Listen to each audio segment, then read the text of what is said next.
নাবালিকার যৌন নিগ্রহের খবর আসছে। ব্যাপক উত্তেজনা ডোমজুড়ের রাঘবপুরে। ঠিকাদার সংস্থার গাড়ি ভাঙচুর করা হয়েছে এবং ওই গাড়িতে আগুন ধরিয়ে দেওয়া হয়েছে। ঘটনাস্থলে আসে ডোমজুর থানার পুলিশ। এলাকায় পুলিশ এবং র্যাফের টহলদারি। আর জানা যাচ্ছে এলাকায় রাস্তা তৈরির কাজ চলছিল। অভিযোগ, ঠিকাদার সংস্থার এক কর্মী স্থানীয় এক নাবালিকার যৌন নিগ্রহ করে বলে অভিযোগ।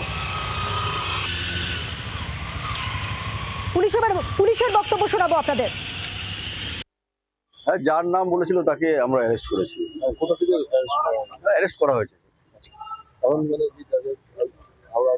আমরা এখন জিজ্ঞাসাবাদ করছি।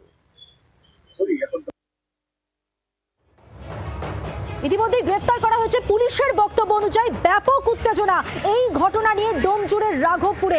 ঠিকাদার সংস্থার গাড়ি ভাঙচুর করে আগুন ধরিয়ে দেওয়া হয়। দেবব্রত ঘোষ রয়েছেন আমাদের সঙ্গে টেলিফোন লাইনে। দেবব্রত, ঠিক কি অভিযোগ, কি বলা হচ্ছে ওই নাবালিকার পরিবারের তরফ থেকে?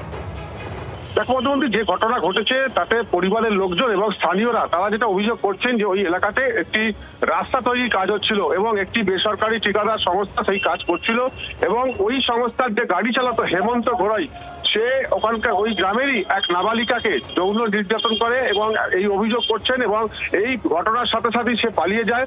তাকে গ্রেপ্তারের দাবিতে গত রাতে উত্তাল হয়ে ওঠে গোটা এলাকা, উত্তেজনা ছড়ায় এবং ঠিকাদার সংস্থার যে গাড়ি ছিল সেই গাড়ি ভাঙচুর করে আগুন ধরিয়ে দেয় উত্তেজিত গ্রামবাসীরা।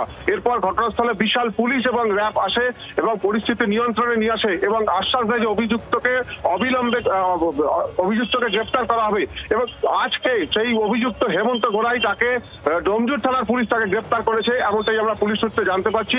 এবং হাওড়া পুলিশের এক সিটি পুলিশের উচ্চপদস্থ আধিকারিক তিনি জানিয়েছেন যে জামিন অযোগ্য ধারাতেই তার বিরুদ্ধে মামলা শুরু করা হচ্ছে। আগামীকাল তাকে আদালতে পেশ করা হবে এবং তাকে দফায় দফায় জিজ্ঞাসাবাদ করা হচ্ছে। এই ঘটনায় আরো কেউ জড়িত রয়েছে কিনা সেটাও খতিয়ে দেখা হচ্ছে। বাংলার আওয়াজ, বাঙালির আবেগ, জি 24 ঘন্টা।